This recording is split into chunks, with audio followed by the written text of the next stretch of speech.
സല്ലല്ലാഹു അലൈഹി വസല്ലം പഠിപ്പിച്ചു, 3 സ്വഭാവം മോശപ്പെട്ട സ്വഭാവമാണ്. സലാസുൻ ഹുന്ന മുഹ്ലികാത്ത്.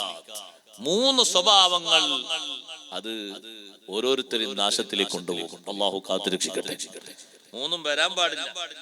വരാതിരിക്കാൻ വേണ്ടി സൂക്ഷിക്കാൻ വേണ്ടി പറയാം. പലപ്പോഴും ഒരു പക്ഷേ ഇപ്പൊ നമ്മളിൽ അള്ളിപ്പിടിച്ച് കിടക്കുന്നുണ്ടാവും, മാറ്റാനും കൂടിയാ പറയുക. 3 സ്വഭാവങ്ങൾ. ഒന്ന് ശുഹ്റുൻ മുതാഅ്, വിധേയപ്പെടുന്ന അനുസരിക്കപ്പെടുന്ന പിശുക്ക്. അനുസരിക്കപ്പെടുന്ന പിശുക്ക്. സഹോദരങ്ങളെ, എന്തെല്ലാം വിഷയങ്ങളിലാ പിശുക്ക് നോക്ക് നിങ്ങൾ. ജുമുഅ നിസ്കാരം അല്ലെ, ജുമുഅ നിസ്കരിക്കാൻ ഈ പള്ളിയിൽ തായ്മേലക്കാളുണ്ടാവും. ഒരു 100-200 ആളുകളുണ്ട് എന്ന് നിങ്ങൾ കൂട്ടിക്കോളൂ. പക്ഷേ പലർക്കും സുന്നത്ത് നിസ്കരിക്കാൻ എന്തൊരു പിശുക്കാണ്. മഗ്രിബ് നിസ്കാരത്തിന്റെ ജമാഅത്തിന് ഒരു 10-60 ആളുകളുണ്ട് എന്ന് നിങ്ങൾ കൂട്ടിക്കോളൂ. നിസ്കാരം കഴിഞ്ഞ് സുന്നത്ത് നിസ്കരിക്കുന്നവരെ എണ്ണി നോക്കിയാൽ 10 വരലാകുമ്പോഴേക്ക് തീർന്നു പോകുന്നു.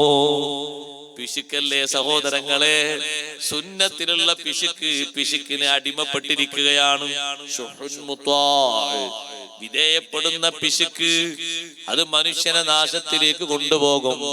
സുബ്ഹാനല്ലാഹ്, ചിലരുണ്ട് ഒരു 50 രൂപ കൊണ്ടുവരും. വെള്ളിയാഴ്ച പള്ളിയിലേക്ക് വരുമ്പോ, ഇവിടുത്തെ നാട്ടുകാരല്ല കേട്ടോ, പുറത്ത് നാട്ടുകാർ, ഒരു 50 രൂപ കൊണ്ടുവരും എന്ന് നിങ്ങൾ കൂട്ടിക്കോളൂ. ഉദാഹരണമായിട്ട് 50 രൂപയും ചില്ലറയാക്കിയ 10 രൂപയാണ്, അല്ലെങ്കിൽ 20ഉം 220ഉം ഒരു 10ആണ്.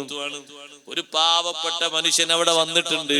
വീടെടുക്കാനോ, കുട്ടിയെ കല്യാണം കഴിച്ച് വിടാനോ, കടബാധ്യത തീർക്കാനോ, ഓപ്പറേഷൻ ഉണ്ട് അതിന് കാശ് സ്വരൂപിക്കാനോ വന്നതാണ്. ഇങ്ങനത്തെ ഒരു 10-50 കൂടെ കെട്ട് കണക്കാക്കി കൊടുത്താലും ആ മനുഷ്യന് സമാധാനം തീരൂല. അത്രയും സങ്കടത്തിലാണ് ആള് വന്നിരിക്കുന്നത്. പക്ഷേ ജുമുഅക്ക് പോകുന്ന ആളെന്താ ചിന്തിക്കുന്നറിയോ? അൽഹംദുലില്ലാഹ്, എന്നൊരു സന്തോഷം. 2 പിരിവില്ലല്ലോ, ഒരു പിരിവുള്ളൂ. അതുകൊണ്ട് ഒരു പിരിവിന് മാത്രം 10 കൊടുത്ത് തിരിച്ചു വരാം. 50 റുപ്യ കൊണ്ടുപോയ ആള് പിന്നെ 40 റുപ്യ തിരിച്ചു വരികയാണ്. 10 രൂപ മാത്രം കൊടുത്തിട്ട് 50 കൊടുക്കേണ്ടടുത്താ 10 കൊടുത്തു വന്നത്. എന്തൊരു പിശുക്കാ! അവിടെ പിശുക്കേണ്ട മേഖലയല്ല, കൊടുക്കേണ്ട മേഖലയാണ്. സഹോദരങ്ങളെ, ഈ പിശുക്കല്ലേ, സ്വന്തം ശരീരത്തിന്റെ പിശുക്കല്ലേ കാത്തു സൂക്ഷിക്കാൻ അല്ലാഹു നിർദ്ദേശിച്ചത്.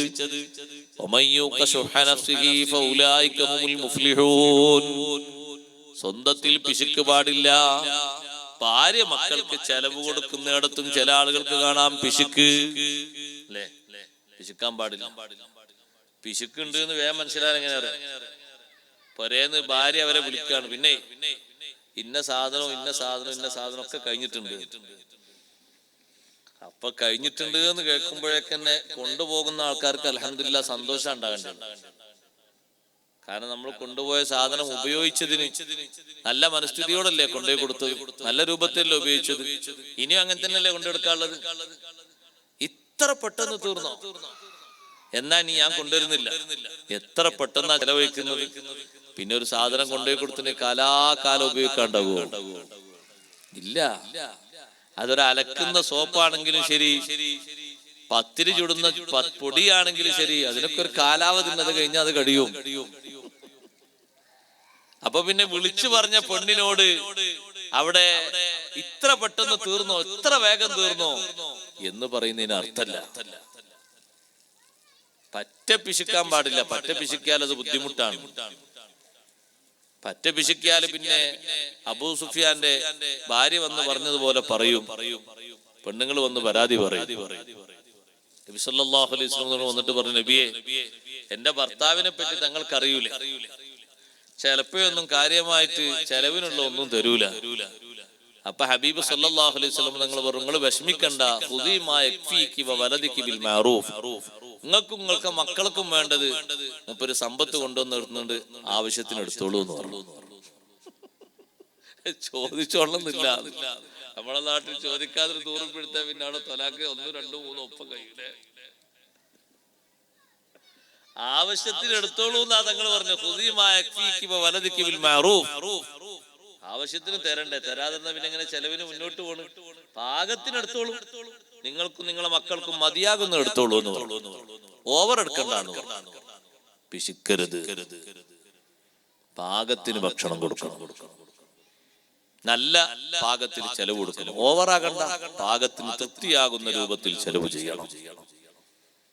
ഭാര്യക്ക് മക്കൾക്ക് ചെലവ് കൊടുക്കുന്നത് ആഖിറത്തിലേക്ക് ഉപകരിക്കുന്ന വലിയ ഒരു സമ്പത്താണ്. അഷ്റഫുൽ ഖൽഖ് സ്വല്ലല്ലാഹു അലൈഹി വസല്ലം തങ്ങൾ സ്വദഖ എണ്ണിയ കൂട്ടത്തിൽ തങ്ങൾ പറഞ്ഞില്ലേ, ഹത്താ തജ്അലു ഫീ ഫിംറഅതിക, നിങ്ങളെ ഭാര്യയുടെ വായിൽ നിങ്ങൾ വെച്ചു കൊടുക്കുന്ന ഒരു പിടി ഭക്ഷണം വരെ നിങ്ങൾക്ക് സ്വദഖയാണ്. വലിയ ധർമ്മമാണ് ആ കൊടുക്കുന്നത്. നല്ല നിയ്യത്തോടുകൂടെ കൊടുക്കണം. അതിൽ കുറവ് വരുത്തേണ്ടതില്ല. പാകത്തിനുള്ള ചെലവ് ചെയ്യണം. തീർന്നതിനെ പറ്റി ക്ഷോഭിക്കരുത്. കൊണ്ടുപോയി കൊടുക്കുന്നത് നല്ല നിയ്യത്തോടെ കൊണ്ടുപോയി നല്ല നിലക്ക് ഉപയോഗിക്കാൻ വേണ്ടി പറയണം. പിശുക്കരുത് സഹോദരങ്ങളെ. മറ്റുള്ളവർക്ക് കൊടുക്കുന്നിടത്ത് നിർബന്ധമായ ദാനങ്ങൾ അത് കൊടുക്കാതെ വെക്കുന്നത് പിശുക്കാണ്. സുന്നത്തായ ദാനങ്ങൾ കൊടുക്കാതെ വെക്കുന്നതും പിശുക്കാണ്. നിർബന്ധ ദാനങ്ങളും ഉണ്ട്, സുന്നത്തായ ദാനങ്ങളും ഉണ്ട്. രണ്ടും ചില ആളുകൾക്ക് ബാധ്യത വരും, രണ്ടും അവര് വീട്ടണം. ചിലർക്ക് നിർബന്ധ ദാനങ്ങൾ വരില്ല, സുന്നത്തായ ദാനങ്ങളെ വരൂ. അവർ അതിനനുസരിച്ച് വീട്ടണം. നിർബന്ധമായിട്ടും വീട്ടാനുള്ള നല്ല പക്വതയും നല്ല ആവശ്യവും നല്ല സംഗതിയൊക്കെ എത്തിയിട്ടുണ്ടെങ്കിൽ നിർബന്ധത്തിന്റെ കണക്കനുസരിച്ച് കൊടുത്തേക്കണം. ആയിട്ടില്ല, സമയമായിട്ടില്ല, അത് പിശുക്കിന്റെ ഭാഗത്തുനിന്ന് നമ്മുടെ മനസ്സിൽ നിന്ന് വരുന്ന ഒരു അനൗൺസ്മെന്റ് ആണ്. അതിന് വഴിപ്പെട്ടു പോകരുത്. അതിന് വഴിപ്പെട്ടാൽ കുടുങ്ങിപ്പോകും. കുറെ ഉണ്ടായാലും ചിലപ്പോ തോന്നിപ്പോകും, ഇത്ര ഉണ്ടായാലൊന്നും കൊടുക്കാനായിട്ടില്ല, ഇനിയും ഇതിലും അധികം വരും, ഇനിയും ഇതിലും അധികം വന്നാലേ കൊടുക്കാനാകൂ. കൊടുക്കാനുള്ള തൗഫീഖ് ആവശ്യങ്ങൾ കഴിച്ച് അള്ളാഹു തന്നാൽ നല്ല നിയ്യത്തോടെ കൊടുക്കണം. അള്ളാഹുവിന്റെ അടിമകളെ സേവിക്കണം. കഴിവിന്റെ പരമാവധി അതിൽ പ്രതിഫലം അർഹിക്കണം. സുബ്ഹാനല്ലാഹ്, അവിടെ പിശുക്ക് കാണിക്കരുത്. കൊടുക്കുന്നിടത്ത് നല്ല രൂപത്തിൽ കൊടുക്കണം. ശുഹ്ഉൻ മുതാഅ്, വിധേയപ്പെടുന്ന പിശുക്ക് അത് തന്നെ. നിങ്ങൾ നോക്ക്, 2 റക്അത്ത് സുന്നത്ത് നിസ്കരിക്കുന്ന ഒരാള് എത്രയാണ് അയാൾ ചുരുക്കി നിസ്കരിക്കുന്നത് എന്നറിയുമോ? വജ്ജഹ്തു അയാളെ നിസ്കാരത്തിലില്ല, അഊദു അയാളെ നിസ്കാരത്തിലില്ല. അതേ, ഒരു ആയത്ത് ഓതേണ്ട സുന്നത്തായ സ്ഥലത്തൊരു ആയത്തും ഇല്ല. റുകൂഇന്റെ തസ്ബീഹ് 3 ഇല്ല, സുജൂദിന്റെ തസ്ബീഹും 3 ഇല്ല. അത്തഹിയ്യാത്ത് കഴിഞ്ഞിട്ട് സ്വലാത്തും ഫുള്ളില്ല. അത് കഴിഞ്ഞിട്ട് ഒഴിവാക്കൽ കറാഹത്തായ ദുആയുണ്ട്, അതും ഇല്ല. എത്ര പെട്ടെന്നാണെന്നറിയാം. ചിലയിടത്തൊക്കെ അങ്ങനെ ആരെങ്കിലും തറാവിയൊക്കെ നിസ്കരിക്കുന്നുണ്ടെങ്കിൽ ആ ഇമാമിന് സർട്ടിഫിക്കറ്റ് ആണ്. 8 മണിക്ക് തുടങ്ങി 8:25 ഒരു 8:30 അരമണിക്കൂർ കൊണ്ട് തീരാണെങ്കിൽ സൂപ്പർ ഇമാമാണ്. നല്ല സൂപ്പർ ഇമാമാണ്. 4 പള്ളിയിൽ ഇമാമൊക്കെ ഒരു സ്ഥലത്ത് 8 മുതൽ 8:30 വരെ, വേറെ സ്ഥലത്ത് 8 മുതൽ 9 വരെ, വേറെ സ്ഥലത്ത് 9, 9:30 വരെ. ഇമാമെന്നോട്ടെ 4 പള്ളിയിൽ ഇത് പറ്റൂലേ? അത് അതിൻ്റെതായ സുന്നത്തും ചട്ടവും മട്ടൊക്കെ പാലിച്ച് നിർവഹിക്കേണ്ടതാണ്. അല്ലെങ്കിൽ തന്നെ ഏച്ചുട്ടിയുള്ള ഒരു നിസ്കാരമാണ്. ഇനി അതന്നെ വെട്ടി ചുരുക്കി എന്താ ഉണ്ടാകുക? സുന്നത്ത് എങ്ങനെ നിർവഹിക്കണം എന്നറിയാം നിങ്ങൾ? ഒരൊറ്റ ഹദീസ് ഞാൻ അതിന് പറയാം. കുറെ ഹദീസുകളുണ്ട്, ഒറ്റ ഹദീസ്. ഹബീബ് റസൂലുള്ളാഹി സ്വല്ലല്ലാഹു അലൈഹി വസല്ലം തങ്ങൾ പറഞ്ഞു, അന്നാഫിലത്തു ഹദിയത്തുൽ മുഅ്മിൻ ഇലാ റബ്ബിഹി. സുന്നത്തായ അമലുകൾ മുഅ്മിനായ മനുഷ്യൻ റബ്ബിലേക്ക് നിർവഹിക്കുന്ന ഒരു പ്രസന്റേഷൻ ആണ്. നിങ്ങളെ പൊരേന്ന് അപ്പുറത്തുള്ളൊരു വീട്ടിൽ, ഇവിടെ വീട് കൂടൽ എന്താ പറയാ, പൊരക്കുടി, അതിലേക്ക് പോവാണ്. മനസ്സിലായില്ലേ? അതിലേക്ക് പോകുമ്പോ നിങ്ങളെ വീട്ടിൽ നിന്ന് ഒരു നല്ല കാണാൻ നല്ല സൗന്ദര്യമുള്ള ഒരു ക്ലോക്ക് കൊണ്ടുപോകാണ്. ഒരു പാരിതോഷികമായിട്ട് ആ ക്ലോക്ക് ആ കവർ നിർത്തി ഇങ്ങനെ കൊണ്ടുപോയി കൊടുക്കൂല. അതുള്ള കവറിന്റെ മേലെ ഒന്ന് പൊതിഞ്ഞ് വർണ്ണക്കടലാസ് കൊണ്ടൊന്ന് ചുറ്റി, പിന്നെ അത് വേറൊന്ന് ഒട്ടിച്ച് ഒരു കവറിലാക്കി, കവർ പെട്ടിയിലാക്കി ആ പുരക്കാരനത് അയച്ചുണ്ടാക്കണമെങ്കിൽ 1 അരമണിക്കൂറിന്റെ അധ്വാനം ഉണ്ടാവും. ഉണ്ടാവൂലേ? ഒരു ചെറിയ സാധനത്തിന് എത്ര കെട്ടുപട്ടൊക്കെ കൊണ്ടുപോകുക. പക്ഷെ അതിനൊരു വൃത്തിയും ഒരു ഭംഗിയുണ്ട്. കാരണം ഒരു സാധനം ഒരാളെ കയ്യിൽ കൊണ്ടുപോയി ഏൽപ്പിക്കാം. അപ്പൊ ആ വാങ്ങുന്ന ആൾക്കും ഒരു സന്തോഷമുണ്ട്, കൊടുക്കുന്ന ആൾക്കൊരു സന്തോഷം. സംഗതി പതിൽ എന്താണുള്ളത് ഇപ്പുറത്ത് കൊണ്ടുപോകുന്ന ആൾക്കാർക്ക് അറിയില്ലേ? അറിയുന്നത് വാങ്ങുന്ന ആൾക്കും അറിയില്ലേ? അറിയും, ഈ രൂപം വാങ്ങണോ കണ്ട്. പക്ഷെ അത് കൊടുക്കുന്നിടത്തൊരു കെട്ടുമട്ടുണ്ട്. അതേപോലെയാണ് ഈ സുന്നത്തായ കർമ്മങ്ങളൊക്കെ ഹദിയത്തുൽ മുഅ്മിനി ഇലാ റബ്ബിഹി. മുഅ്മിനായ മനുഷ്യൻ റബ്ബിലേക്ക് നിർവഹിക്കുന്ന ഒരു പാരിതോഷികമാണ്, ഒരു പ്രസന്റേഷനാണ്. ഫല്യുഹ്സിൻ അഹദുക്കും ഹദിയതഹു വല്യുതയ്യിബ്ഹാ. ഓരോരുത്തരും അവരവരുടെ ഹദിയ അല്ലാഹുവിലേക്ക് മെച്ചപ്പെടുത്തണം, ഭംഗിയാക്കണം, നല്ല രൂപത്തിലാക്കണം. സുബ്ഹാനല്ലാഹ്, സുന്നത്ത് വിടാതെ, അതേ ദിക്ർ വിടാതെ, അത്തഹിയ്യാത്തൊന്നും കുറക്കാതെ, സ്വലാത്തൊന്നും കുറക്കാതെ, ദുആ ഒന്നും കുറക്കാതെ നിസ്കരിക്കുന്നൊരു സുന്നത്തിന് എത്ര ഭംഗിയുണ്ട്. വജ്ജഹത്ത് ഫുള്ളായിട്ട് ഓതുന്നില്ലെങ്കിൽ അതിന് പകരമായി നിൽക്കുന്ന ഏതെങ്കിലും ഒരു ചെറിയ ദിക്റില്ലേ, ആ ദിക്റെങ്കിലും ചൊല്ലണം. ഫത്ഹുൽ മീൻ പഠിപ്പിച്ചില്ലേ, അല്ലാഹുമ്മ ബഅദ് ബൈനി വബൈന ഖതായായ കമാ ബഅദത ബൈനൽ മശ്രിഖി വൽ മഗ്രിബ്. അത് നീളായി തോന്നാണോ, നാ സുബ്ഹാനകല്ലാഹുമ്മ വബിഹംദിക എന്നെങ്കിലും ആ സ്ഥലത്തൊന്ന് ചൊല്ലിയിട്ട് കറാഹത്ത് വരാതെ സുന്നത്ത് കിട്ടുന്ന രൂപത്തിൽ വജ്ജഹത്ത് ഫുള്ളായിട്ടല്ലെങ്കിലും അതേ സ്ഥാനത്ത് നിൽക്കുന്ന ഒരു ദിക്റെങ്കിലും ചൊല്ലിയിട്ട് സുജൂദിലും റുകൂയിലും 3 തസ്ബീഹെങ്കിലും പൂർത്തിയാക്കിയിട്ട് 11 തസ്ബീഹ് ചൊല്ലുന്നവരെ സൗന്ദര്യം എത്ര വലുതാണ്. അത്രയില്ല 7 തസ്ബീഹ് ചൊല്ലുന്നവരെ സൗന്ദര്യം എത്ര വലുതാണ്. അത്രയും ഇല്ലല്ലോ 5 ചൊല്ലുന്നവരെ സൗന്ദര്യം എത്ര വലുതാണ്. ചുരുങ്ങിയതൊരു 3 ചൊല്ലിയിട്ട് കുറച്ചെങ്കിലും ഒരു രൂപഭാവത്തിനൊന്ന് മിനുക്കിയിട്ട് അത് അല്ലാഹുവിലേക്ക് സമർപ്പിക്കുമ്പോൾ അതിന് സ്വീകാര്യത വേറെയാണ്. അഷ്റഫുൽ ഖൽഖ് സയ്യിദുനാ റസൂലുള്ളാഹി സ്വല്ലല്ലാഹു അലൈഹി വസല്ലം തങ്ങൾ പഠിപ്പിച്ചതാണ്. നമ്മളെ പ്രസന്റേഷൻ കെട്ടും മട്ടും നന്നാക്കി കൊണ്ടുപോകുന്നത് പോലെ റബ്ബിലേക്ക് സമർപ്പിക്കാനുള്ള സുന്നത്തുകളൊക്കെ അതിന്റെ രൂപഭാവത്തിൽ മട്ടത്തിൽ നന്നാക്കി വിടണം. അല്ലേ? മയ്യത്ത് നിസ്കാരം എന്ന് പറഞ്ഞാൽ എപ്പോഴെങ്കിലും നിർവഹിക്കുന്ന ഒരു സംഗതിയാണ്, അല്ലേ? വജ്ജത്തുല്ല, ഔദു സുന്നത്തുണ്ട്. ഔദു സുന്നത്തില്ലേ? ഔദു സുന്നത്ത്. ഔദു സുന്നത്തുണ്ട് എന്ന് അവിടുന്ന് പറഞ്ഞ ആരെങ്കിലും ഒക്കെ കണ്ണൊക്കെ തുറച്ചു നോക്കും. അല്ലെങ്കിൽ തന്നെ നേരമില്ലാത്ത മൂപ്പര് ഔദിട്ട് വന്നിട്ട്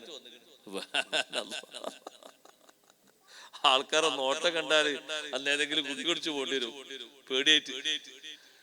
ഔദു സുന്നത്തുണ്ട്.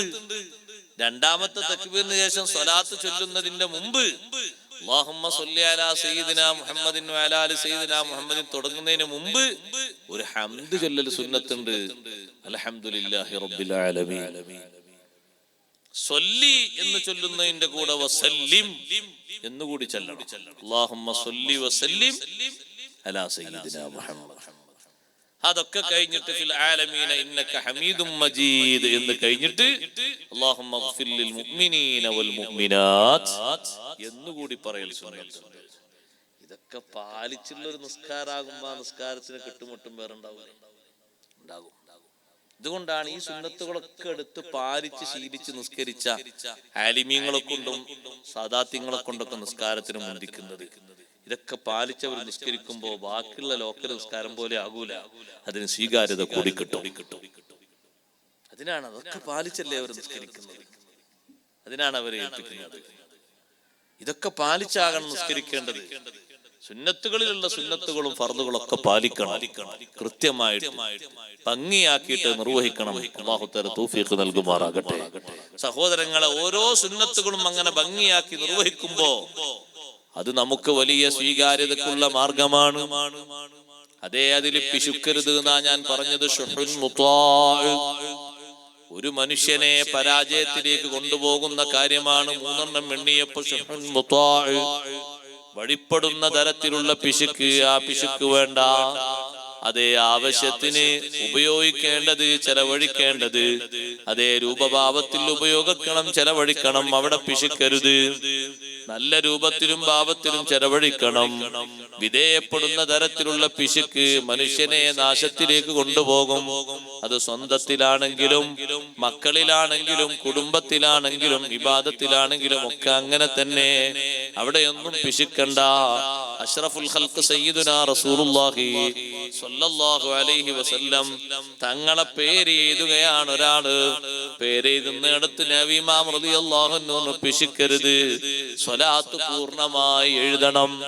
എഴുതണ്ടേ? അതിപ്പോ എന്താ പരിപാടി? ഒരു സ്വാ എന്നിട്ടേക്കും അല്ലേ? റളിയല്ലാഹുവിന്റെ അവിടെ റാ എന്നിട്ടേക്കും. പഴയ കാലത്തെ വിലമാവുന്നതിന് സമ്മതിക്കില്ലായിരുന്നു, ഒരിക്കലും സമ്മതിക്കില്ലായിരുന്നു. കയ്യെഴുത്ത് മാസിക ദർസിൽ ഇറക്കുന്നതിൽ വരെ അങ്ങനെ എഴുതാൻ വിടൂലായിരുന്നു.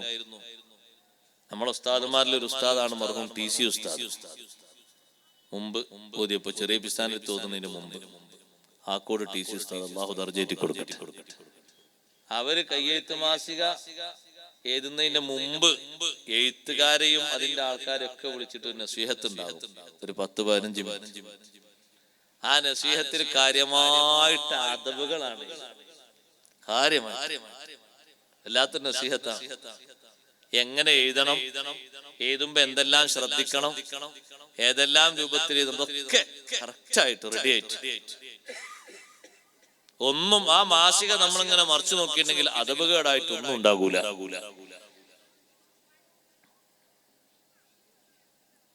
പിശുക്കല്ലേ നമുക്ക് അല്ലേ? ബിസ്മില്ലാഹിർ റഹ്മാനിർ റഹീം എന്ന് ഫുള്ളായിട്ട് ചൊല്ലേണ്ട സന്ദർഭത്തിൽ പോലും എന്തേ ചൊല്ലുള്ളൂ? ബിസ്മില്ലാഹ്. അതന്നെ ചൊല്ലിയ വലിയ കാര്യം. നിങ്ങളെന്താ പറയണേ?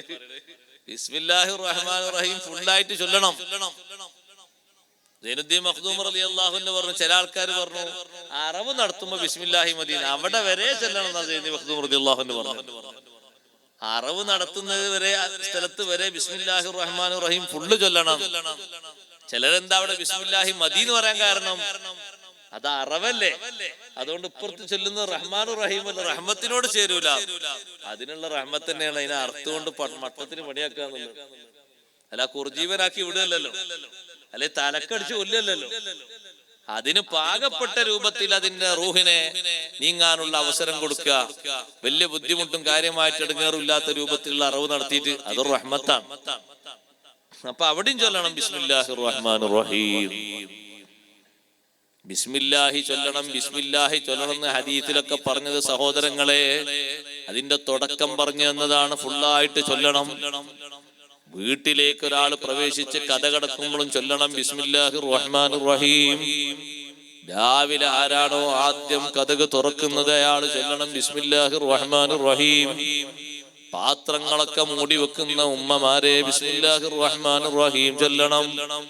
മൂടി വെക്കാൻ ഒന്നും കിട്ടിയിട്ടില്ലെങ്കിൽ വിലങ്ങനെ വെക്കാൻ ഒരു പലക കിട്ടുമോ?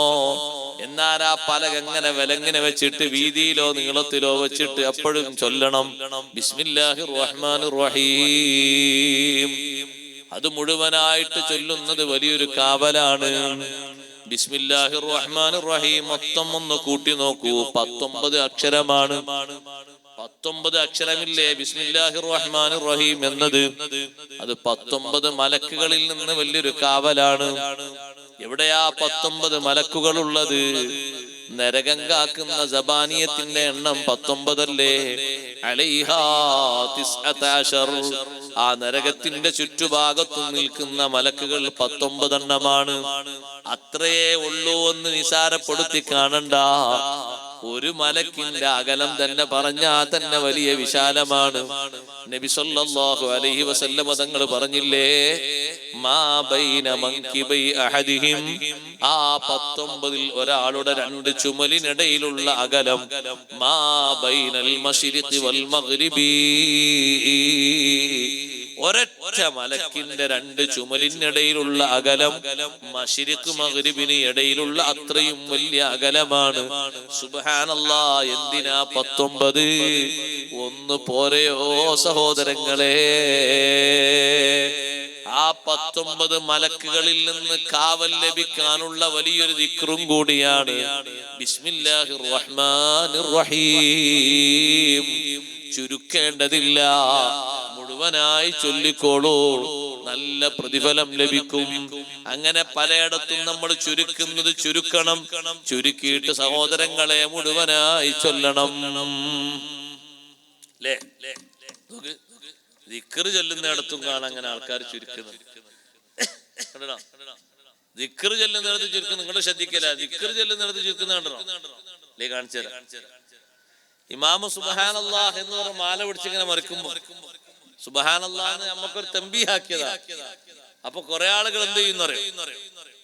ആ ദിക്ർ വെല്ലുമൽ ചുരുക്കും, നാവോണ്ട് ചൊല്ലാതെ.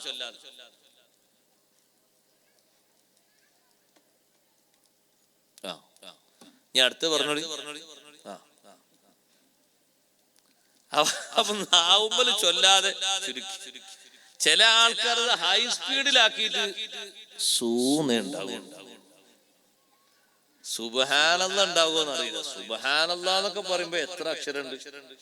സുബ്ഹാന അതിലല്ലേ 10 അക്ഷരം, അല്ലാഹ് അതുമില്ലേ 10 അക്ഷരം, മൊത്തം കൂട്ടുമ്പോ എത്ര അക്ഷരായി? സുബ്ഹാന 5 അക്ഷരം, അല്ലാഹ് 5 അക്ഷരം ഇല്ല, 10 അക്ഷരായില്ലേ? ഈ 10 അക്ഷരം എന്നായിട്ട് മുറിയുന്നുണ്ടോ? എവിടെ സുബ്ഹാനല്ലാഹ്?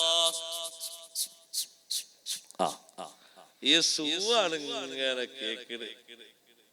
ഒരു സുബ്ഹാനല്ലാഹ് സുബ്ഹാനല്ലാഹ് സുബ്ഹാനല്ലാഹ് സുബ്ഹാനല്ലാഹ് ഒരു 33 വട്ടം ഇങ്ങനെ സാവകാശം ഇങ്ങനെ ചൊല്ലാൻ എത്രത്തോളം ടൈം എടുക്കും? നമ്മളെന്തിനാണ് വെറുതെ കിട്ടും എന്ന് വിചാരിച്ചിട്ട് ഇങ്ങനെ ചൊല്ലുന്നത്? ആരായിട്ടൊന്നും കിട്ടൂല, വെറുതെയാണ് വെറുമ്പണിക്ക് നിൽക്കുക. വിരലിങ്ങനെ അളക്കുന്ന ആൾക്കാരോട് പറയട്ടെ, എന്തെങ്കിലും ആ രൂപത്തിൽ ഒരു എക്സസൈസ് ആരെങ്കിലും ഒക്കെ പഠിപ്പിച്ചിട്ടുണ്ടെങ്കിൽ കാര്യം കിട്ടും. വിരലിങ്ങനെ ചലിപ്പിക്കുന്ന ആൾക്കാർക്ക് ഇങ്ങനെ എക്സസൈസ് ഉണ്ടെങ്കിലേ ഇവിടെ ഏതെങ്കിലുമൊക്കെ അവിടെ ഇവിടെ ഒക്കെ ചിലപ്പോ രക്തം മറ്റോ കട്ടു പിടിച്ചു വീണെങ്കിലേ ഒക്കെ ഒന്ന് അനക്കാൻ സുഖമാണ്. ഇങ്ങനെ വിരലുകൊണ്ട് മാത്രം തസ്ബീഹ് ആൾക്കാർക്ക് അതുകൊണ്ടൊന്നും കാര്യമില്ല. അത് നേർക്ക് നേരെ തന്നെ. അപ്പൊ അവരെ വക ഒരു മസല പുറത്തേക്ക് പറയുന്നു, ഉസ്താദെ ദിക്ർ ഇങ്ങനെ ചൊല്ലി ചൊല്ലി ആള് വെല്ല അനക്കിയാലും ദിക്റായി കൂട്ടുന്നു. അത് നമ്മളെ പറ്റിയല്ല പറഞ്ഞത്, അങ്ങനെ വിചാരിക്കരുത്. നമ്മളെ പറ്റിയല്ല അത് ദാക്കിരീങ്ങളെ പറ്റിയാണ്. ദിക്റിലായി മുഴുകിയ മഹാന്മാരുണ്ട്. ഒരു ദിവസം 1000, 2000, 3000 ഒക്കെ ദിക്ർ ചൊല്ലുന്ന ആൾക്കാര്. അച്ചൊല്ലുന്നതിന്റെ ഇടയിൽ എപ്പോഴെങ്കിലും മാലയൊന്ന് ചൊല്ലാതെ മറിച്ചാലും ആ മറിക്കുന്നത് ദിക്റായിട്ട് ഗണിക്കപ്പെടും. അതങ്ങനെ തന്നെ കൂട്ടി അവർക്ക് കൂലി നൽകപ്പെടും. അല്ല നമ്മളെ പോലത്തെ ഈ ദിക്റുകാരെ പറ്റിയല്ലത് പറഞ്ഞത്. സഹോദരങ്ങളെ, ദിക്ർ അതിന്റെ യഥാർത്ഥ അക്ഷരങ്ങളൊക്കെ മൊഴിഞ്ഞുകൊണ്ട് തന്നെ ഉച്ചരിക്കണം. പിശുക്ക് കാണിക്കരുത്. ഒരു ലാ ഇലാഹ ഇല്ലല്ലാഹ് മാത്രമുണ്ടാകും ഒരു ചൊല്ലുന്ന ദിക്ർ. ബാക്കിയൊക്കെ എന്തൊക്കെയോ ഒരു അപശബ്ദങ്ങളാണ്. അപശബ്ദങ്ങൾ പുറപ്പെടുവിച്ചിട്ട് കാര്യമില്ല, വ്യക്തമായിട്ട് തന്നെ ചൊല്ലണം. പിശുക്കരുത്. ഇബാദത്തിൽ ഒരു നിലക്കും പിശുക്ക് പാടില്ല. അതേ, കൊടുക്കേണ്ടിടത്തും പിശുക്ക് പാടില്ല. രണ്ടാമത്തെ കാര്യം അവൻ മുത്തബഅ്, പിന്തുടരപ്പെടുന്ന തടീച്ച. തടീച്ചക്ക് പിന്തുടർന്നുകൊണ്ട് ജീവിച്ചാൽ മനുഷ്യൻ പരാജയപ്പെടും. അല്ലാഹു കാത്തുരക്ഷിക്കട്ടെ. നമ്മുടെ തടീച്ചക്ക് വല്ലതും തോന്നുന്നുണ്ടെങ്കിൽ ശറഇന്റെ മീസാൻ വെച്ച് നീ അതിനെ തൂക്കണം. ശരീഅത്ത് നിന്നോട് കൽപ്പിച്ചത് എന്താണ്? ശരിയാണോ? നീ ആ ചിന്തിക്കുന്നത് പോലെ ചെയ്യണമെന്നാണോ ദീന് പഠിപ്പിക്കുന്നത്? എങ്കിൽ നീ എങ്ങനെ ചെയ്തോ? നീ ആ പഠിപ്പിക്കുന്നതിന് നേരെ എതിരാണോ? നിനക്ക് തോന്നുന്നതിന് എതിരാണോ ദീന് കൽപ്പിക്കുന്നത്? എന്നാ നീ അത് വലിച്ചെറിഞ്ഞോ? ഒരിക്കലും നീ അത് സ്വീകരിച്ചുകൂടാ. മനസ്സിന് തോന്നും പോലെ ജീവിച്ചാൽ ആള് വടിവെച്ചു പോകും. മനസ്സിന് തോന്നും പോലെ ജീവിക്കാൻ പാടില്ല. മനസ്സിന് തോന്നുന്ന തോന്നലൊക്കെ ശരിയാകണമെന്നില്ലല്ലോ. തടീച്ചക്ക് തോന്നും പോലെയല്ലല്ലോ ജീവിക്കേണ്ടത്. യഥാർത്ഥത്തിലുള്ള അടിമയെയും വഴിതെറ്റിപ്പോയ അടിമയെയും വേർതിരിച്ച് തിരിയുന്നത് 2 സ്വഭാവങ്ങൾ ജീവിതത്തിൽ വരുമ്പോഴാണെന്ന് ഇമാം യാഫിഈ റളിയല്ലാഹു അൻഹു ഓർമ്മപ്പെടുത്തിയപ്പോ മഹാൻ പറഞ്ഞു, അബ്ദുൽ ഹവാ യംതാസു മിൻ അബ്ദി റബ്ബിഹി ലദാ ശഹ്വത്തിൻ ഔ ഇൻദ സ്വദ്മി ബലിയതി. അബ്ദുൽ ഹവാ, താന്തോന്നിയായി ജീവിക്കുന്ന മനുഷ്യൻ, ഇച്ഛപ്രകാരം കാര്യങ്ങളൊക്കെ വിലയിരുത്തി നീക്കി മുന്നോട്ട് ജീവിക്കുന്ന മനുഷ്യൻ, അതേ റബ്ബിനനുസരിച്ച് ജീവിക്കുന്ന മനുഷ്യനും രണ്ട് ഘട്ടത്തിൽ അവര് വേർതിരിയും. ഒന്ന് ലദാ ശഹ്വത്തിൻ, താല്പര്യങ്ങൾ വരുമ്പോ, ആഗ്രഹങ്ങൾ വരുമ്പോ അത് ശരിയാണോ ശരിയല്ലേ എന്നൊരു ആശങ്ക പ്രകാരം ഞാനത് ചെയ്യണ്ട, ദീൻ എന്നോടൊരു പക്ഷെ അത് കൽപ്പിക്കൂല എന്ന് കരുതി മാറി നിൽക്കുന്ന മനുഷ്യൻ അവൻ അള്ളാഹുവിന്റെ അടിമയായിരിക്കും. അവന്റെ ഇച്ഛക്കനുസരിച്ച് ഇപ്പൊ ശരിയായി തോന്നുന്നത് അതാണ്, അതങ്ങ് ചെയ്യട്ടെ എന്ന് കരുതി മുന്നോട്ട് നീങ്ങുന്നവനോ അവൻ അബ്ദുൽ ഹവാ, ഇച്ഛയുടെ അടിമയാണ്. ആഗ്രഹം വരുമ്പോഴാണ് രണ്ടും വേർതിരിയുക. ആഗ്രഹത്തിനനുസരിച്ച് അവന്റെ പ്രവർത്തനം എങ്ങനെയെന്ന് നോക്കും. ആ പ്രവർത്തനം പോലെ മുന്നോട്ട് പോകുന്നുണ്ടോ ഇല്ലേ. ആഗ്രഹം പലതും വരും. ആഗ്രഹത്തിനനുസരിച്ച് നിന്നു കൊടുക്കാൻ പറ്റൂല. ആഗ്രഹം ദീനനുസരിച്ച് ശരിയാണോ അല്ലേ, അത് വിലയിരുത്തിയിട്ട് വേണം ശരിയാക്കാൻ. അത് വിലയിരുത്താതെ തോന്നും പോലെ അങ്ങോട്ട് ചെയ്യുമ്പോൾ ആള് തെറ്റിപ്പോകും. ഏത് വിഷയത്തിൽ? ആഗ്രഹത്തിന്റെ സമയത്തല്ലേ പല ആളുകളും ചിന്തിക്കാറുള്ളത്, ഈ ആഗ്രഹം ശരിയാണോ അല്ലേ, ദീനനുസരിച്ച് ശരിയാണോ അല്ലേ. അതുകൊണ്ടല്ലേ സഹോദരന്മാരെ, നമുക്കൊക്കെ അറിയാമല്ലോ ബഹുമാനപ്പെട്ട ഗൗസുൽ ആലം ഷെയ്ഖ് അബ്ദുൽ ഖാദിർ ജീലാനി ഖദ്ദസല്ലാഹു സിർറഹുൽ അസീസ്, ഭക്ഷണം ആഗ്രഹിച്ചു കൊണ്ടിരിക്കുന്ന നല്ല നേരം, വിശന്നിട്ട് എരിഞ്ഞ് പൊരിഞ്ഞ വയറുമായിട്ടാണ് ഇരിക്കുന്നത്. ഭക്ഷണം കിട്ടിയാൽ എങ്ങനെയായാലും ഭക്ഷിക്കായിരുന്നു എന്നാ മനസ്സിലാഗ്രഹം. ആ ആഗ്രഹമുള്ള സമയത്താണ് ഒരു അശരീരിയിൽ നിന്ന് ഭക്ഷണം താഴോട്ട് ഇറങ്ങി വരുന്നത്.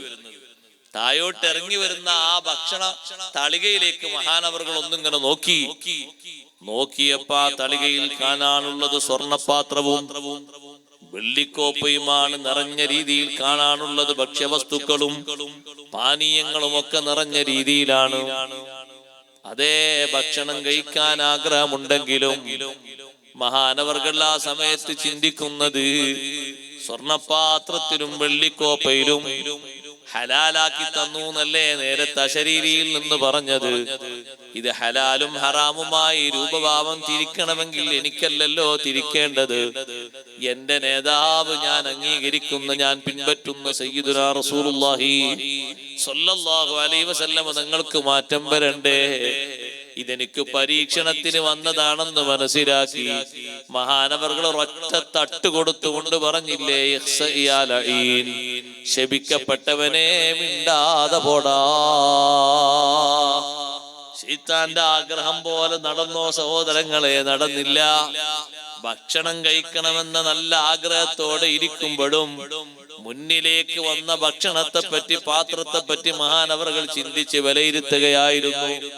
അതേ സമയത്ത് അവിടെ ഇരിക്കുന്നത് വേറെ ഏതെങ്കിലും അബ്ദുൽ ഹവയാണെങ്കിലോ, അള്ളാഹുവിന്റെ തൃപ്തിക്കനുസരിച്ച് ജീവിക്കുന്ന മനുഷ്യനല്ലെങ്കിലോ അവനൊരു പക്ഷേ ചിന്തിച്ചേക്കും, എന്റെ സ്ഥാനമാനങ്ങൾ കണക്കാക്കിയിട്ട് അള്ളാഹു ഇറക്കി തന്നതായിരിക്കും, ഞാൻ ഇത്രയും വലിയ ആലാ ദറജയിലെത്തിയിട്ടുണ്ട്, ഇനിയും ഉയർന്ന സ്ഥാനത്തേക്കാണ് ഞാൻ പോകാനുള്ളത്, അതുകൊണ്ടാണ് ഇപ്പൊ സ്വർണപാത്രം വെള്ളിക്കോപ്പയൊക്കെ ഇറക്കി തന്നിരിക്കുന്നത്, മറ്റാർക്കും കിട്ടാത്ത വലിയ കറാമത്താണെന്നെങ്ങാനും മനസ്സിലാക്കിയിട്ട് അതിൽ നിന്ന് ചിലപ്പോൾ ഭക്ഷണം കഴിച്ചു പോകും.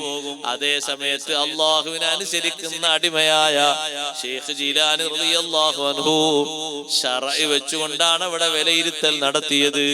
ഹബീബ് സല്ലല്ലാഹു അലൈഹി വസല്ലം തങ്ങൾക്ക് ഹലാലാകാത്തത് എനിക്കെങ്ങനെ ഹലാലാകാനാ? ഒരൊറ്റ ചിന്തയോടെ തട്ടിത്തെറിപ്പിച്ചില്ലേ, അതിന് കീഴ്പ്പെട്ടു പോയില്ലല്ലോ.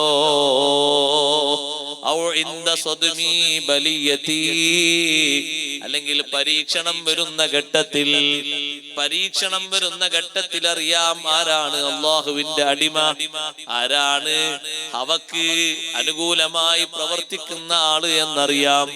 പരീക്ഷണം വന്നിട്ട് കുടുങ്ങി, അല്ലാഹു തആല എന്നെ നാശത്തിലാക്കി, എന്നെ പരാജയത്തിലാക്കി എന്നൊക്കെ പറയുന്ന ആളില്ലേ, അയാള് സ്വന്തം ഇച്ഛയ്ക്ക് അനുസരിച്ചു കൊണ്ട് കുടുങ്ങിപ്പോയ ആളാണ്. അതേ സമയത്ത് പരീക്ഷണം വന്നിട്ട് ക്ഷമിച്ചിട്ട് മുന്നോട്ട് നീങ്ങിയ ആളോ, ആ ക്ഷമക്കനുസരിച്ച് റബ്ബ് സുബ്ഹാനഹു വ തആല വലിയ സ്ഥാനമാനങ്ങളും ബഹുമാനങ്ങളും കൊടുക്കുന്നു. അതുകൊണ്ടല്ലേ ബഹുമാനപ്പെട്ട അയ്യൂബ് നബി അലൈഹിസ്സലാം പരീക്ഷണങ്ങൾ അനുഭവിച്ചപ്പോ അല്ലാഹു തആല ചോദിച്ചു, അയ്യൂബ് നബിയെ, നിങ്ങളെ ഞാൻ പരീക്ഷിച്ച് ബുദ്ധിമുട്ടാക്കിയോ? അയ്യൂബ് നബി അലൈഹിസ്സലാമിന്റെ മറുപടി, ഇല്ല റബ്ബേ, മാ ബഖിയ ഫിയ അംറാൻ, രണ്ട് വിഷയങ്ങൾ എന്നിൽ ബാക്കിയുള്ള കാലത്തോളം നീ എന്നെ പരീക്ഷിച്ച് ബുദ്ധിമുട്ടാക്കി എന്ന് ഞാൻ പറയില്ല. ഒന്ന്, നിന്നെ പറയാനുള്ള നല്ല നാവു, എന്റെ നാവിനൊരു കേടുപാടും സംഭവിച്ചിട്ടില്ല. നിന്നെ ഓർക്കാനുള്ള നല്ല കൽബ്, എന്റെ കൽബിന് ഒരു മാറ്റവും വന്നിട്ടില്ലല്ലോ. ഈ രണ്ട് അവയവങ്ങളും എന്നിൽ സലീമായ രൂപത്തില്, സുരക്ഷിതമായ രൂപത്തില് നീ ബാക്കി തരുന്ന കാലത്തോളം എന്നെ പരീക്ഷിച്ച് നീ ബുദ്ധിമുട്ടാക്കി എന്ന് ഞാൻ പറയില്ല. അയ്യൂബ് നബി അലൈഹിസ്സലാമിന്റെ കൂടെയുള്ള ഭാര്യ ബഹുമാനപ്പെട്ട റഹ്മത്ത് ബീവി, റഹ്മത്ത് ബിൻത് അഫ്റാസീം ഇബ്നു യൂസുഫ് അലൈഹിസ്സലാം.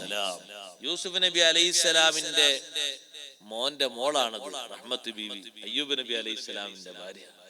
എത്ര സബറോട് കൂടെയാണ് അയ്യൂബ് നബി അലൈഹിസ്സലാമിന്റെ കൂടെ നിന്നത്.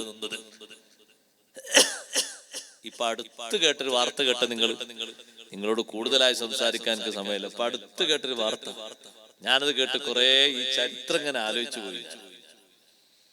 അയ്യൂബ് നബി അലൈഹിസ്സലാമിന്റെ ഭാര്യ, അയ്യൂബ് നബി അലൈഹിസ്സലാമിന്റെ പക്കൽ നിന്ന് കുടുംബക്കാര് വേർപിരിഞ്ഞു പോയി, സമ്പത്തൊക്കെ തീർന്നുപോയി, അയൽക്കാരും വെടിഞ്ഞുപോയി, പലരും പല ഭാഗത്തേക്ക് പോയിട്ടും റഹ്മത്ത് ബീവി റളിയല്ലാഹു അൻഹ മാറ്റമില്ലാതെ കുലുക്കമില്ലാതെ അയ്യൂബ് നബി അലൈഹിസ്സലാമിന്റെ കൂടെ തന്നെ ഉറച്ചു നിന്നു.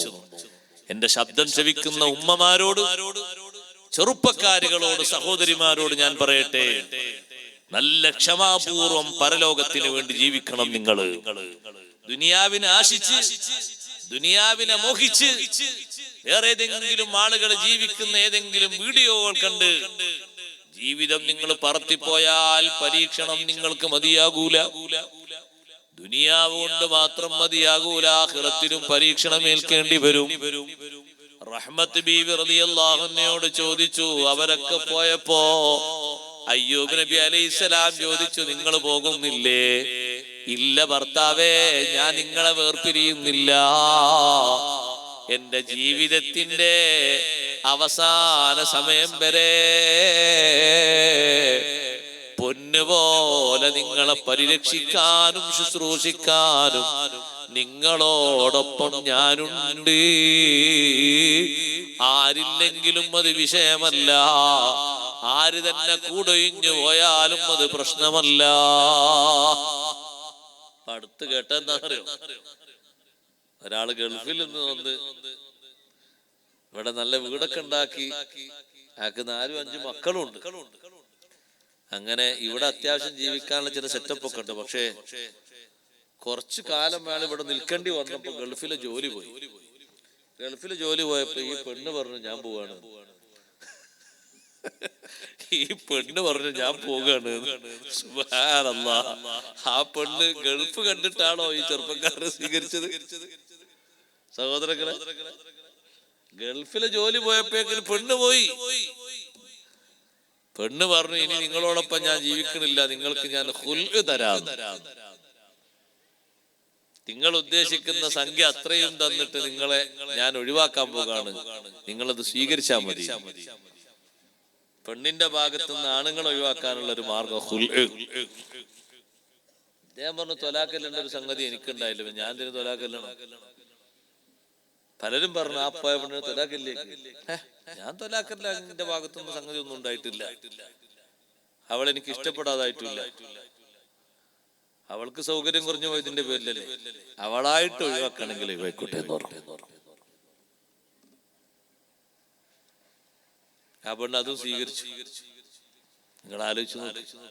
ഇപ്പൊ ഞാൻ അങ്ങനെ ആലോചിച്ചത്, സാമ്പത്തിക സ്രോതസ്സുകളും കുടുംബക്കാരും അയൽക്കാരും ഒക്കെ കൂടുവിട്ടു പോയിട്ട് ഒറ്റക്ക് തന്റെ ഭർത്താവിന്റെ കൂടെ നിന്ന് റഹ്മത്ത് ബീവി റളിയല്ലാഹു അൻഹാ, എന്റെ പെങ്ങന്മാരെ, ഉമ്മമാരെ, അവരെ പോലെ നിങ്ങൾ ജീവിക്കണം സ്നേഹത്തോടെ. ആ സ്നേഹത്തിന് അല്ലാഹു തആല അവർക്ക് പകരം സമ്മാനം കൊടുത്തു. റഹ്മത്ത് ബീവി റളിയല്ലാഹു അൻഹ പറഞ്ഞു, ഭർത്താവേ, എത്ര കഷ്ടപ്പാട് നിങ്ങൾ സഹിച്ചാലും അല്ലാഹു തആലാന്റെ പേരിൽ നിങ്ങൾ സഹിക്കുമെന്ന് എനിക്ക് ഉറപ്പാണ്. എന്നാലും ഒരു ചെറിയ ചോദ്യമെങ്കിലും ചോദിച്ചൂടെ? അപ്പോഴാണ് അയ്യൂബ് നബി അലൈഹിസ്സലാം പറഞ്ഞത്, റബ്ബി അന്നീ മസ്സനിയല്ലുറു വഅൻത അർഹമുർ റാഹിമീൻ. റബ്ബേ, ഒരു ചെറിയ വിഷമം എന്നെ സ്പർശിച്ചിട്ടുണ്ട്. നീ അർഹമുർ റാഹിമീനാണല്ലോ, കരുണാവാരിധിയാണല്ലോ അല്ലാഹു തആല ഉടനെ തന്നെ ഉത്തരം ചെയ്തു. സഹോദരങ്ങളെ, ഒരു സെക്കൻഡ് താമസിച്ചിട്ടില്ല. ഉടനെ ഉത്തരം ചെയ്തിട്ട് അയ്യൂബ് നബി അലൈഹിസ്സലാമിനോട് പറഞ്ഞു, അയ്യൂബ് നബിയെ, ഉർക്കുദു ബിരിജിലിക്, നിങ്ങളെ കാലുകൊണ്ട് നിങ്ങളൊന്ന് നിലത്ത് ചവിട്ടണം.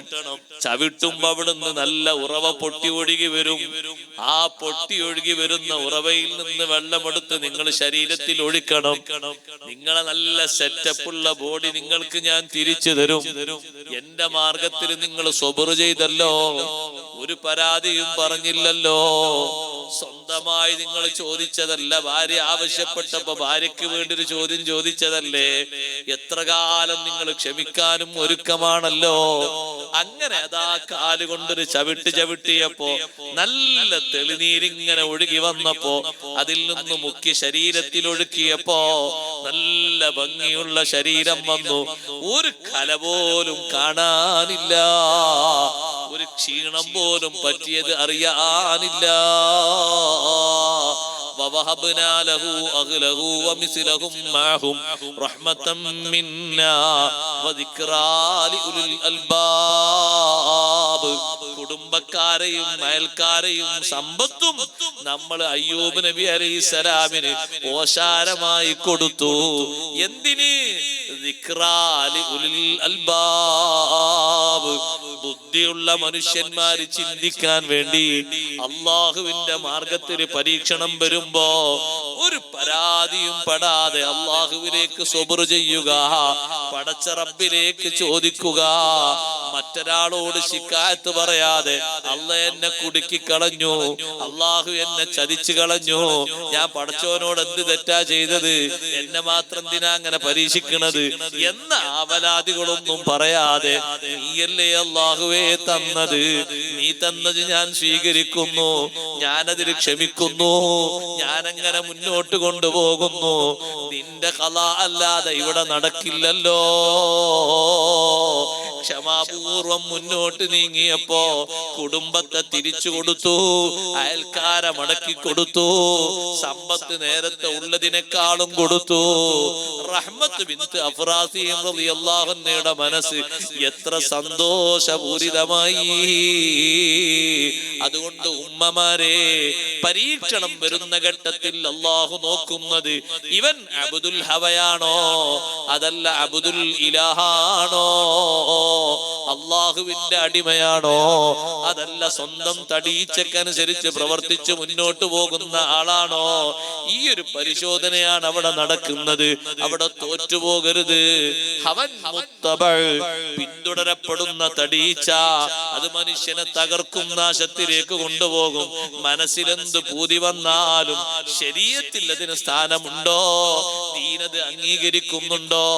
ഉമ്മമാരെ, ആദ്യം നോക്കേണ്ടത് അതാണ്. ഒരു ഡ്രസ്സ് ധരിക്കുമ്പോ, ഒരു സ്ഥലത്തേക്ക് യാത്ര പോകുമ്പോ, മുടി പ്രദർശിപ്പിക്കുമ്പോ, കഴുത്ത് പ്രദർശിപ്പിക്കുമ്പോ, ചുണ്ടിൽ പലതും വാരിത്തേക്കുമ്പോ, നെറ്റിയിൽ പലതും വാരിത്തേക്കുമ്പോ, ശരീരത്തിൽ ഭംഗി വസ്തുക്കൾ പലതും കൂട്ടുമ്പോ ശരീഅത്ത് അനുവദിച്ചതാണോ? അല്ലേ എനിക്കത് വേണ്ടേ വേണ്ട? കൂട്ടുകാരൊക്കെ പറയുന്നു, സഹോദര കല്യാണമല്ലേ, മൈലാഞ്ചിയുടെ ഉള്ളം കൈയില് പുറത്തേക്കൊന്നും കാണാത്ത രൂപത്തില് നിന്റെ ഉള്ളം കൈയിൽ കുറച്ച് മൈലാഞ്ചി കൊണ്ട് നിന്റെ പേരും അവരെ പേരും, നിന്റെ സ്ഥാനപ്പേരും അവരെ സ്ഥാനപ്പേരും, 1-2 ചിഹ്നങ്ങളും വരച്ചു വെച്ചോ. പറ്റില്ല, നീ പറയണം അത് ഹറാമാണ്.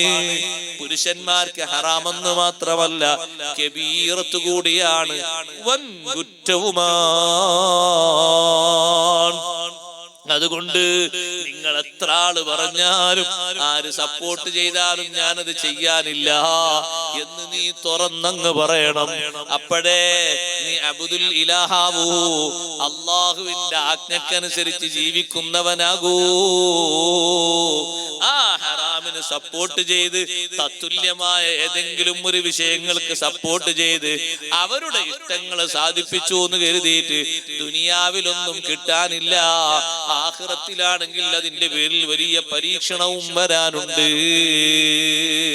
അവൻ മുത്തബഅ നന്നായി സൂക്ഷിക്കണം. തടീച്ചക്ക് പിൻപറ്റിയിട്ട് കേടായി പോകാൻ പാടില്ല. മൂന്നാമത്തൊരു കാര്യം കൂടിയുണ്ട്, വഇജാബുൽ മർഇ ബിനഫ്സിഹി. ഒരാൾക്ക് തോന്നുക ഞാൻ അത്യാവശ്യം തിരക്കേടില്ല, അല്ലാഹു കാത്ത് രക്ഷിക്കട്ടെ, ഞാൻ അത്യാവശ്യം തിരക്കേടില്ല, ഞാൻ അത്യാവശ്യം കുഴപ്പമില്ല. ഉമ്മമാരെ, പെങ്ങന്മാരെ, സഹോദരന്മാരെ തോന്നിപ്പോകരുത്. നമ്മൾ എപ്പോഴും ചിന്തിക്കേണ്ടത് നമ്മുടെ പോരായ്മകളെ പറ്റിയാണ്, നമ്മുടെ കുറവുകളെ പറ്റിയാണ്. ഞാൻ ആ കുറവുകൾ ഇനിയും തിരുത്തിയിട്ടില്ലല്ലോ അല്ലാ, അതിനിയും മായ്ക്കപ്പെട്ടു പോയിട്ടില്ലല്ലോ അല്ലാ, എനിക്ക് ഇബാദത്തുകൾ എത്ര കുറവുണ്ട് അല്ലാ. ആ വിഷയങ്ങളിലേക്കാണ് വിലയിരുത്തൽ പോകേണ്ടത്. സ്വന്തം ഒരാൾക്ക് അങ്ങനെ തോന്നിപ്പോയാൽ, ഞാനാണ് വലിയ ആള് എന്ന് തോന്നിപ്പോയാൽ അത് ഇബ്ലീസിന്റെ ചിന്തയായി മാറും. ഇബ്ലീസിന് അങ്ങനെയല്ലേ തോന്നിയത്, അന ഖൈറും മിൻഹു ഖലഖതനി മിൻ നാരിൻ വഖലഖതഹു മിൻ തീൻ. സുജൂദ് ചെയ്യാൻ എന്നെ കിട്ടൂല, ഞാൻ ആദമിനെക്കാളും ഉത്തമനാണ്. എന്നെ നീ പടച്ചത് വേറെയിൽ നിന്നും, നാറിൽ നിന്നും തീയിൽ നിന്നും. ആദമിനെ നീ പടച്ചത് കളിമണ്ണിൽ നിന്നുമല്ലേ. അതുകൊണ്ട് ആദം നബി അലൈഹിസ്സലാമിന് സുജൂദ് ചെയ്യാനോ ബഹുമാനിക്കാനോ എന്നെ കിട്ടൂല. സ്വന്തത്തിന് വലിയ ആളായി തോന്നിപ്പോയി. അങ്ങനെ തോന്നണ്ട. ബാക്കിയുള്ളവരെക്കാളും നമ്മൾ ചെറിയവരാണ്, ആരെക്കാളും വലിയവരായിട്ടില്ല, ചെറിയ ആളാണ്. തവാദു ചെയ്ത് വിനയം ചെയ്ത് ജീവിക്കുക. ഭാര്യയും ഭർത്താവും ഞാൻ പറയുന്നത് നീ എങ്ങനെ അനുസരിക്കണ്ടേ എന്ന് ഭർത്താവിനോട് ഭാര്യ പറയുമ്പോ, ഞാൻ പറയുന്ന കുറച്ചൊക്കെ നിങ്ങളും അനുസരിക്കണം എന്ന് പറയുമ്പോ അത് നടക്കൂല എന്ന് പറയുന്നത് അവിടെ അതും നടക്കണം. ശരി, 1 വേ മാത്രമായിട്ടുള്ള ഒരു കുടുംബ ബന്ധമല്ല, അങ്ങനല്ല. ഞാൻ പറയുന്ന നീ അങ്ങോട്ട് കേട്ടോളാം എന്ന് പറഞ്ഞതിന്റെ അർത്ഥം എന്താ? നിങ്ങൾ ഇങ്ങോട്ടൊന്നും പറഞ്ഞ, ഞാൻ പറഞ്ഞ മാത്രം കേട്ടാ മതി എന്നോ? അല്ല, അത് പരസ്പര സഹകരണ ജീവിതമാണ്. അവിടുന്ന് ഇങ്ങോട്ട് പറയുന്നതും കേൾക്കേണ്ടി വരും, ഇവിടുന്ന് അങ്ങോട്ട് പറഞ്ഞതും കേൾക്കേണ്ടി വരും. അങ്ങനല്ലല്ലോ, ഒരാൾ മാത്രം പറഞ്ഞ് കേൾക്കാനല്ലല്ലോ ഈ വിവാഹ ജീവിതം എന്നുള്ളത്. പരസ്പരം അങ്ങോട്ടും ഇങ്ങോട്ടും കാര്യങ്ങൾ പങ്കുവെക്കാനോ. പെണ്ണുങ്ങൾ പറഞ്ഞൊന്നും കേൾക്കാൻ പാടില്ല, അങ്ങനെ ചില ആൾക്കാരെന്ന്. പെണ്ണുങ്ങൾ പറഞ്ഞു കേട്ടതിന്റെ പിന്നാലെ പോയാല് നമ്മുടെ ജീവിതാകെ താറുമാറായി പോകും. ഇല്ല, അഭിപ്രായങ്ങൾ അവര് പറയുന്നു സ്വീകരിക്കണം. അതുകൊണ്ടല്ലേ അഷ്റഫുൽ ഖൽഖ് സ്വല്ലല്ലാഹു അലൈഹി വസല്ലം തങ്ങൾ ഉമ്മു സലമ റളിയല്ലാഹു അൻഹയുടെ അഭിപ്രായം സ്വീകരിച്ചിട്ടല്ലേ തങ്ങൾക്ക് വലിയ നേട്ടമുണ്ടായത്. ഹുദൈബിയ സന്ധിയിൽ സ്വഹാബത്ത് പലരും തിരിച്ചു പോകാൻ തയ്യാറാകാതിരുന്നപ്പോ തങ്ങൾ ആദ്യം ഒന്ന് പറഞ്ഞു, എല്ലാവരും തഹല്ലുൽ ചെയ്ത് മുടി കളഞ്ഞ് മൃഗങ്ങളൊക്കെ അറുത്ത് എല്ലാവരും മദീനത്തേക്ക് തന്നെ തിരിച്ചു പോകാന്ന്. മനസ്സിലെ ബേജാറോടെ എല്ലാവരും നിൽക്കുകയാണ്. നമ്മൾ ഇത്രയും കാലം ആശിച്ചിട്ട് ഉംറ ചെയ്യാൻ വേണ്ടി മക്കയിലേക്ക് വന്നാണ്, ഇനി തിരിച്ചു പോകാനാണോ പറയുന്നത്? അപ്പൊ അപ്പുറത്തിരിക്കുന്നുണ്ട് ഉമ്മു സലമ റളിയല്ലാഹു അൻഹ. ഉമ്മു സലമ ബീവി റളിയല്ലാഹു അൻഹ തങ്ങൾ ചോദിച്ചു, ഇനി എന്താ കാണിക്ക? അവരാരും സംഗതി ഒന്നും മുന്നോട്ട് വരുന്നില്ലല്ലോ. അപ്പൊ ഉമ്മു സലമ ബീവി റളിയല്ലാഹു അൻഹ ഒറ്റ കാര്യം ചെയ്യുന്നു, ഞാൻ പറഞ്ഞൊരു കാര്യം ചെയ്ത കാര്യം നടക്കും. എന്താ കാര്യം? തങ്ങൾ നേരെ മുന്നോട്ട് നിൽക്കുക. മുന്നോട്ട് നിന്നിട്ട് തങ്ങൾ മുടി കളയാ, എന്നിട്ട് തങ്ങൾ വാഹനത്തെ ബലിയിറക്കുക. തങ്ങൾ വേറൊന്നും പറയണ്ട, തങ്ങളെ ചെയ്താൽ മതി. വരിയായിട്ട് എല്ലാവരും ചെയ്യുന്നു. ഉമ്മു സലമ റളിയല്ലാഹു അൻഹ പറഞ്ഞ പോലെ ഹബീബ് സല്ലല്ലാഹു അലൈഹി വസല്ലം തങ്ങൾ മുന്നോട്ട് നിന്ന് മുടി കളഞ്ഞ് കൊണ്ടുവന്ന മൃഗത്തെ അവിടുന്ന് ബലിദാനം നിർവഹിച്ച് തഹല്ലുലായപ്പോ അടുത്ത ആളതാ വരുന്നു, തിരുമ്പേക്ക് അടുത്ത ആളതാ വരുന്നു, എല്ലാവരും തഹല്ലുലായി. എത്ര എളുപ്പം സുഗമമായി മദീനയിലേക്ക് തിരിച്ചു. അങ്ങനെ ചില അഭിപ്രായങ്ങളും വിഷയങ്ങളും കേൾക്കണം. വൺവേ സിദ്ധാന്തമായാൽ അവിടെ സ്നേഹം ഉണ്ടാകൂല, ബറക്കത്ത് ഉണ്ടാകൂല. അവിടെ ഒരു പോക്കിരുത്താനവും ഒരു ഞാനാണ് വലിയ ആളൊന്നും കൂടിപ്പോവുക ചെയ്യുക, അങ്ങനെ ഉണ്ടാകാൻ പാടില്ല. ഈജാബുൽ മർഇ ബിനഫ്സിഹി, മനുഷ്യനെ നശിപ്പിക്കുന്ന കാര്യമാണ്. 3 കാര്യങ്ങളും ശ്രദ്ധിക്കണം, സൂക്ഷിക്കണം. നല്ല രൂപത്തിൽ ജീവിക്കാൻ അല്ലാഹു തആല തൗഫീഖ് നൽകുമാറാകട്ടെ. അഷ്റഫുൽ ഖൽഖ് സയ്യിദുനാ റസൂലുള്ളാഹി സ്വല്ലല്ലാഹു അലൈഹി വസല്ലം തങ്ങളെ വിനയം നോക്കി നിങ്ങൾ. എത്ര വിനയത്തോടെയാണ് 2 സ്വഹാബിമാർ തമ്മിൽ തർക്കം കൂടിയിട്ട് മദീന പള്ളിയിൽ അങ്ങോട്ടും ഇങ്ങോട്ടും തർക്കം കൂടിയപ്പോ ഒരു പദപ്രയോഗം നടത്തിയപ്പോ കേട്ട ഒരാൾ അത് സഹിക്കാതെ പറഞ്ഞ ആളെ ഒരൊറ്റ അടി അടിച്ചു. എന്താണ് പറഞ്ഞ ആള് അടിച്ചത്? ഒരാൾ പറഞ്ഞ വാക്കെന്താണ്? അല്ലാഹു സുബ്ഹാനഹു വ തആല മൂസാ നബി അലൈഹിസ്സലാമിനെ അയച്ചു. അർസല റസൂലൻ, റസൂലായിട്ട് അയച്ചു. അഫ്ളല മിനൽ ആലമീൻ, ലോകരേക്കാൾ വലിയ മഹത്തുള്ള ആളായിട്ട് അയച്ചു എന്ന് പറഞ്ഞപ്പോ ഇത് കേട്ട ഒരു സ്വഹാബിന്റെ അവിടെ നിൽക്കുന്ന ഒരു സ്വഹാബി, ആ സ്വഹാബി മൂസാ നബി അലൈഹിസ്സലാമിന്റെ മഹത്വം പറഞ്ഞ ആളെ ഒറ്റ അടി കൊടുത്തു. സഹോദരങ്ങളെ, മൂസാ നബി അലൈഹിസ്സലാമിനെ അല്ല ലോകരെക്കാളും അല്ലാഹു തെരഞ്ഞെടുത്തത്. ലോകരെക്കാളും അല്ലാഹു തെരഞ്ഞെടുത്തത് അഷ്റഫുൽ ഖൽഖ് റസൂലുള്ളാഹി സ്വല്ലല്ലാഹു അലൈഹി വസല്ലം തങ്ങളെയാണ് എന്ന് പറഞ്ഞു. അടി കിട്ടിയ മനുഷ്യൻ യഹൂദിയാണ്. യഹൂദിയായ മനുഷ്യൻ ഈ അടിയും കിട്ടിയിട്ട് വേഗം പരാതിയുമായി ചെന്നു ഇലാ ഹദ്റത്തി റസൂലില്ലാഹ്, നബി സല്ലല്ലാഹു അലൈഹി വസല്ലം തങ്ങളെ ഹദ്റത്തിലേക്ക്. ആ സമയത്ത് ഹബീബ് സല്ലല്ലാഹു അലൈഹി വസല്ലം തങ്ങളെ വിനയം നോക്ക്. നബി സല്ലല്ലാഹു അലൈഹി വസല്ലം തങ്ങൾ പറഞ്ഞു, അമ്പിയാക്കൾക്കിടയിൽ മഹത്വം പറഞ്ഞിട്ട് നിങ്ങൾ തമ്മിൽ പ്രശ്നക്കാരായി മാറരുത്. ഞാൻ ഖബറിൽ നിന്ന് എഴുന്നേറ്റ് വരുന്ന സമയത്ത് ഫൈദാ മൂസാ ഖായിമുൻ ബിൽ അർശി, ഖബറിൽ നിന്ന് ഞാൻ എഴുന്നേറ്റ് വരുമ്പോ മൂസാ നബി അലൈഹിസ്സലാം അർശിന്റെ ഒരു തൂണും പിടിച്ചിങ്ങനെ നിൽക്കുന്നുണ്ട്.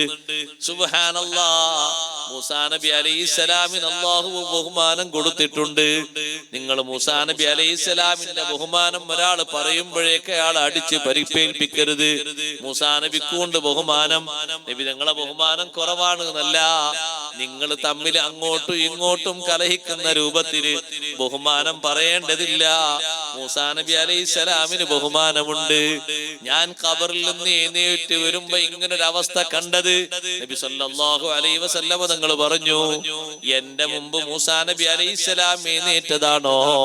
അതല്ല, മൂസാ നബി അലൈഹിസ്സലാമിന് നേരത്തെ ഒരു ബോധം കെടുന്ന അവസ്ഥ നേരത്തെ കഴിഞ്ഞിട്ടുണ്ടല്ലോ.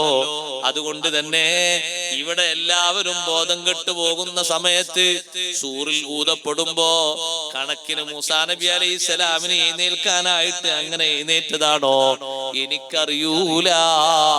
ഏതായാലും മൂസാ നബിക്ക് വലിയ ബഹുമാനമുണ്ട്. അത് തമ്മിൽ പറഞ്ഞിട്ട് നിങ്ങൾ തർക്കിക്കേണ്ട എന്ന് വിനയത്തോടെ സയ്യിദുൽ ആലമീൻ അഷ്റഫുൽ ഖൽഖ് റസൂലുള്ളാഹി സ്വല്ലല്ലാഹു അലൈഹി വസല്ലം ഓർമ്മപ്പെടുത്തിയത് നബി സ്വല്ലല്ലാഹു അലൈഹി വസല്ലം തങ്ങളെ വിനയത്തിന്റെ ഉദാഹരണമായി മഹാന്മാരായ പണ്ഡിതന്മാര് പഠിപ്പിക്കുന്നു. അതുകൊണ്ട് സഹോദരങ്ങളെ, നല്ല വിനയാന്വിതരായി അഹംഭാവം സ്വീകരിക്കാതെ അമലുകളിലൊക്കെ കൃത്യത പാലിച്ച് നല്ല രൂപത്തിൽ ജീവിക്കുക. റബ്ബ് സുബ്ഹാനഹു വ തആല നമുക്കതിന് തൗഫീഖ് നൽകി അനുഗ്രഹിക്കുമാറാകട്ടെ.